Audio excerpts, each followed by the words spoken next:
ধর্ষণ মামলায় গ্রেফতার হওয়া আলোচিত গায়ক মাইনুল আহসান নোবেল কারাগার থেকেই জীবনের নতুন অধ্যায় শুরু করলেন।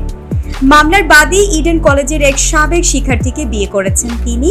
গত বৃহস্পতিবার 20 জুন কারাগারেই এই বিয়ের আনুষ্ঠানিকতা সম্পন্ন করেছেন। সম্প্রতি গত 20 মে ধর্ষণ মামলায় গ্রেফতার হয়ে কারাগারে যান নোবেল। অভিযোগ, 7 মাস ধরে একটি বাসায় আটকে রেখে ওই নারীকে ধর্ষণ ও নির্যাতন করেন তিনি। মামলার তদন্ত চলাকালে বাদী ও আসামি উভয়ই বিয়েতে সম্মতি দেন এবং আদালতের নির্দেশে কারাগারেই বিয়ে হয়।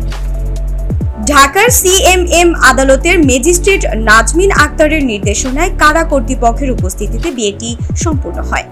বিয়েতে উভয় পক্ষের ঘনিষ্ঠ জনেরা উপস্থিত ছিলেন। জানা গেছে, দেনমোহর নির্ধারণ করা হয়েছে 10 লাখ টাকা।